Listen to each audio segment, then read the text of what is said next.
जय हिंद। आज हम करने वाले हैं BSc fourth semester mathematics MCQ question. 50 question करवाएंगे, मॉडल पेपर का सॉल्यूशन भी करवाएंगे। आपका पेपर क्या है? डिफरेंशियल इक्वेशन एंड मैकेनिक्स है। तो जिन लोगों का ये पेपर है उनके लिए ये क्लास इम्पोर्टेंट है। वीडियो को पूरा देखिएगा और सभी प्रश्नों को आपको तैयार कर लेना है। पेपर में आने की ज़्यादातर संभावना इन्हीं प्रश्नों का होता है। ठीक है, चलिए फटाफट क्लास को स्टार्ट करते हैं। तो आपका जो पहला क्वेश्चन है, हिंदी इंग्लिश में दोनों पेपर होता है जैसा कि आप जानते हैं। तो if the displacement of a particle moving in a straight line is expressed by the equation x के बराबर आपको एक इक्वेशन दिया गया है। ठीक है, यक्स के बराबर क्या दिया गया है? एक इक्वेशन दिया गया है। Then it's time period is, आपको यहाँ से पूछ रहा है कि टाइम पीरियड्स कितना होगा। तो इसको आपको सॉल्व करना पड़ेगा। अगर आप लोगों ने थ्योरी पढ़ा होगा तो इसको सॉल्व किया होगा, तो इसका जो राइट आंसर हो जाएगा ऑप्शन नंबर बी हो जाता है, इज करेक्ट, यानी कि 2π/n। Question number second, the speed be of a particle, किसी पार्टिकल का स्पीड भी है moving along the axis of X is given by, X axis का जो इक्वेशन दिया है b² बराबर n², 8bx - x² - b/12b²। The motion is simple harmonic motion, SHM का मतलब होता है simple harmonic motion with is centre act. तो सिंपल हार्मोनिक मोशन बताना है कितना इसका होगा। ठीक है, तो इसका जो राइट आंसर हो जाएगा, राइट आंसर आपका क्या हो जाएगा? दूसरे का ऑप्शन नंबर ए, x = 4b। ठीक है, चलिए question number 3, in a simple harmonic motion the velocity is maximum at the, velocity जो है वो मैक्सिमम किस में होता है? सिंपल हार्मोनिक मोशन में। ठीक है, तो वेलोसिटी किस में होता है अधिक? तो centre of force, end of amplitude, mid of centre and and. तो इसका जो राइट आंसर होगा इनमें से होगा नोन ऑफ एबव, इनमें से उपरोक्त में से कोई नहीं। आगे बढ़ते हैं। Question number 4, if a particle is compellable to move along compelled move along a given curve on a surface then the motion is called, motion is क्या कहलाएगा? सर्कुलर मोशन, सिली क्या लिखा है? Cycloid motion, construction motion, simple harmonic motion. ठीक है, construction, cycloid गति। तो साइक्लॉयड गति कहलाएगा, वृत्तीय गति कहलाएगा, सरल आवर्ती गति। ठीक है, तो जो इसका राइट आंसर है चौथे का वो हो जाएगा ऑप्शन नंबर सी, कांस्टेंट गति। ठीक है, कांस्टेंट गति। अगला क्वेश्चन है, a heavy particle of mass m, एक कोई हैवी पार्टिकल है, भारी द्रव्यमान का मास m है, is projected along the inside of a smooth vertical circle of radius a from its lowest point, which velocity mu the least value of mu for describing the complete circle। ठीक है, तो इसको भी क्या करने पड़ेगा आपको? ये थ्योरी, किसी थ्योरी का प्रश्न है तो इसको भी आपको देख लेना है। तो इसका राइट आंसर हो जाएगा ऑप्शन नंबर सी, म्यू बराबर हो जाएगा √2a g। ठीक है, अगला क्वेश्चन है, a particle falls down a cycloid starting from cusp. ठीक है, if m is the mass of particle then the pressure on the curve at vertex is equal to. ठीक है, तो इसका राइट आंसर क्या हो जाएगा? छठवें का राइट आंसर हो जाएगा ऑप्शन नंबर ए, लगा देना mg पर। ठीक है, आगे बढ़ते हैं।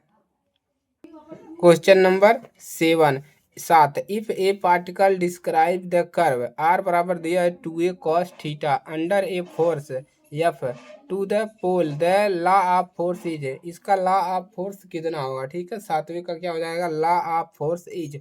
तो इसका जो राइट आंसर हो जाएगा, देखिए f जो है यानी कि बल जो है समानुपाती है किसके?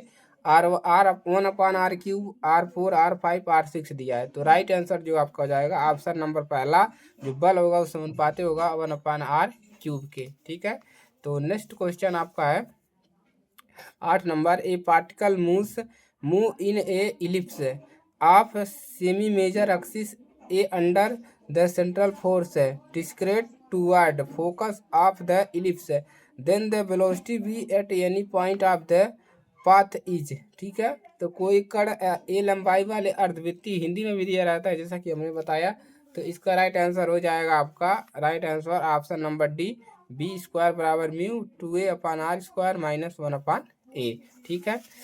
अगला क्वेश्चन है the equation of motion of a particle falling vertically downward in a resisting medium is M X पे डबल डॉट है। ठीक है, बराबर M G minus M K B square if B is the terminal velocity then. तो इसका right answer क्या हो जाएगा? 90 का राइट आंसर हो जाएगा ऑप्शन नंबर सी K/B/G। तो देखिए आप लोग ज़्यादातर यूपीएच वगैरह पढ़िए। ठीक है, यूपीएच अगर आप पढ़ते हैं तो आप यहाँ से पास हो सकते हैं, बैक से बच सकते हैं। ठीक है, आप कभी भी बैक आपका नहीं लगेगा। टीपीएच ले लीजिए या आप राजेंद्र से भी पढ़ सकते हैं। ठीक है, वो भी आपके काम में आता है। ठीक है दोस्तों, चलिए अगला क्वेश्चन देखते हैं क्या है हमारा 10 नंबर पे क्वेश्चन है द रेजिस्टेंस फोर्स इज, प्रतिरोधी बल है। आप लोग इसमें बताइए प्रतिरोधी बल कौन सा होता है। ठीक है, तो जो रेजिस्टेंस फोर्स क्या होता है, प्रतिरोधी बल क्या होता है? तो प्रतिरोधी बल central force, non conservative force, conservative force. तो ये राइट आंसर हो जाएगा option number D, none of above, उपरोक्त में से इनमें से कोई नहीं। 11 नंबर पे है particle falls under gravity from rest in a resistive medium whose resistance varies a velocity its equation of motion is. आपको बताना है इक्वेशन ऑफ मोशन क्या हो जाएगा। ठीक है, तो 11 का जो राइट आंसर हो जाएगा ऑप्शन नंबर डी, सभी सेम है, एम जी माइनस एम के। देखिए यहाँ पर भी एम जी है लेकिन प्लस है, तो एम जी माइनस एम के भी। ठीक है, ए acceleration of a particle at the point P r theta phi perpendicular to the plane JOP in the direction of phi increasing is। तो ये भी आपको बताना है कि इसका राइट आंसर क्या होगा। तो राइट आंसर इसका हो जाएगा ऑप्शन नंबर ए। ठीक है, चलिए नेक्स्ट क्वेश्चन है y बराबर e⁻x is a part of complementary function of differential equation. Differential equation दिया है, बताइए कौन सा ऑप्शन पूरे फलन का एक भाग होगा? यदि भाग यह होगा कब? जब, तो ऑप्शन नंबर कौन सा हो जाएगा? 13 का ऑप्शन नंबर आपका हो जाएगा option number B is correct, 1 - p + q = 0।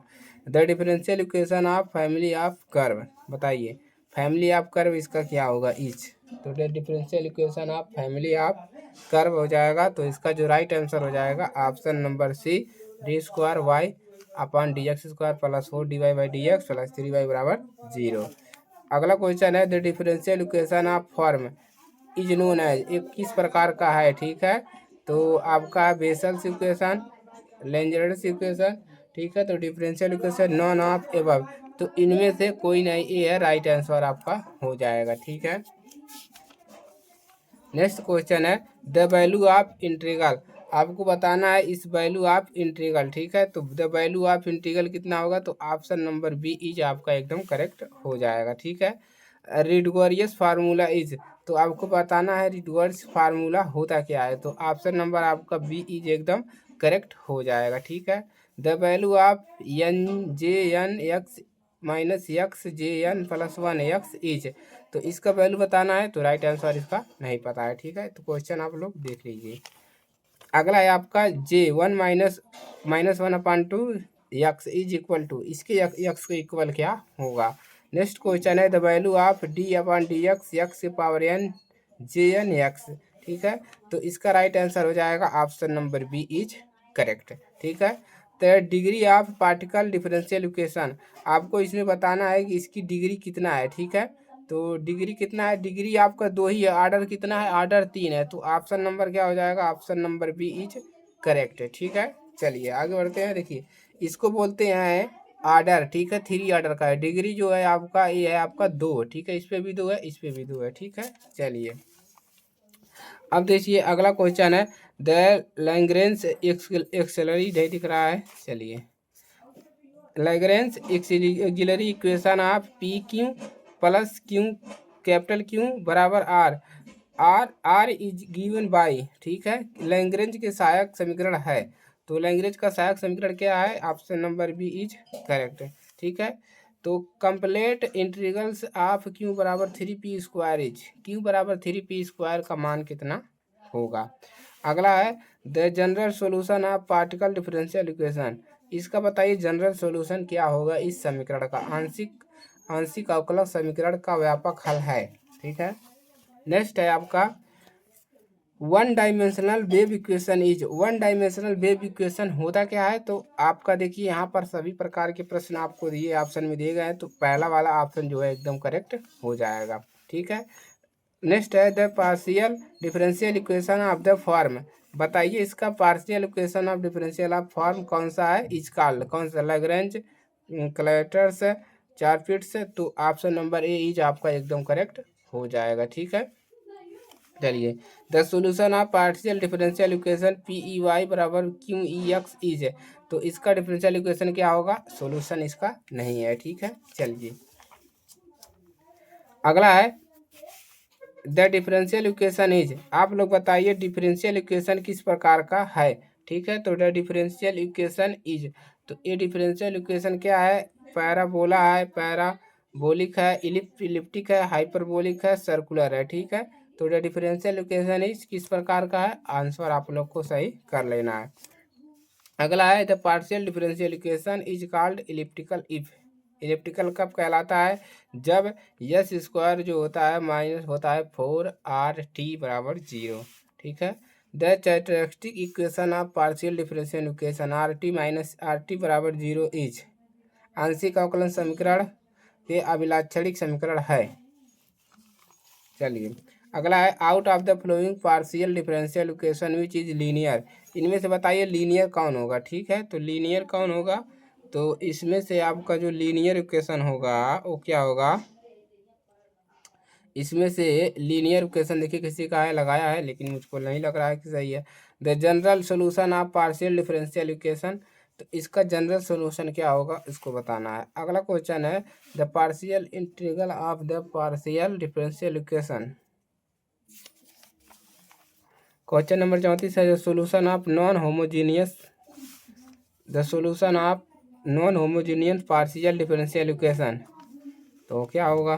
चलिए अगला सभी क्वेश्चन दिया है two like parallel force F1 F2 are acting along AB and CD their resultant F1 plus F2 passes through G where G is a device AC in ratio। ठीक है, कुछ question दिया है तो समझ में आ रहा है, आप लोग को पढ़ेंगे तभी ना आएगा। If three force acting in one plane upon a rigid body keep it equilibrium then must. ठीक है, तो एक बहुलांगी होंगे तो meet in point be parallel इधर 1 and 2। ठीक है, जो भी आपको अच्छा लगे लगा सकते हैं। ये भी क्वेश्चन ही आपका दिया है। ठीक है, एक 5 weightless rod of equal length. ठीक है, तो क्वेश्चन को आपको तैयार करना है। तो 2 equal uniform rods A and B. ठीक है, देखिए कि दो समांगी समान छड़ ए और बी, इस प्रकार के क्वेश्चन पूछ रहा है तो आपको आंसर ढूंढना है। यहाँ पर दिया एक सिराहीन a endless chain of weight W rest, एक सिराहीन W भार का चेन वृत्ति बैंड। ठीक है, सोल्व करवाने जाएंगे तो आपको ये वीडियो जो है बहुत ही लॉन्ग हो जाएगा। ठीक है, तो दैट यहाँ पर अगला क्वेश्चन है आपका 40 नंबर पे, tension at any point X comma Y of the category is. तो इसका राइट आंसर हो जाएगा ऑप्शन नंबर है WX। ठीक है, the intrinsic equation of common catenary is, तो ये भी आप लोग को देख लीजिएगा, जो भी सही लगेगा उसको लगा दीजिएगा। The horizontal line at A depth C below the vertex of the centenary y बराबर C cos H x upon x is called. यहाँ पर दिया है the position of stable equilibrium in the potential energy of body is, तो क्या होता है maximum. ठीक है, चलिए द सेंटर ऑफ देवी, यहाँ पर भी क्या है आपका क्वेश्चन ही आपसे पूछा है। ठीक है, कि यदि किसी ठोस का गुरुत्व केंद्र उसके ज्यामितीय केंद्र का संपाती है और गोला का एक स्थित तल पर स्थित है तो गोले का संतुलन क्या होगा। ठीक है, यहाँ पर भी दे सकते हैं क्वेश्चन है 3 बल PQR 3 सरल रेखाओं क्रमशः फोर्स PQR। ठीक है, तो क्वेश्चन भर भर के पूछ रहा है the condition of equilibrium of system of force is, तो इसका राइट आंसर हो जाएगा ऑप्शन नंबर B। ठीक है, R बराबर 0 G बराबर नॉट इक्वल 0। ठीक है, और आपका 47 नंबर क्वेश्चन है the combination of force and couple are के इज कॉल्ड, तो क्या कहलाता है जी। If a particle moves along, ये भी आपका दिया है एक क्वेश्चन है। ठीक है, और इधर भी क्वेश्चन है दिया है एक कण एक समान कोणीय वेग से W से इतना परित का गोल बनाता है और 50 नंबर पे लास्ट क्वेश्चन भी आपको एक प्रश्न ही दिया है। गतिशील बिंदु की किसी क्षण का टी पर स्थिति निम्न समीकरण दी जाती है, ठीक है। टी पर के वेग का परिणाम होगा। तो देखिए आपके पूरे 50 क्वेश्चन हो गए यहाँ पर, ठीक है। पूरे 50 क्वेश्चन का पेपर रहेगा, 1 नंबर का रहेगा आपका, 1 अंक का 1 प्रश्न, ठीक है। आपको 17 प्रश्न सही करने हैं, ठीक है।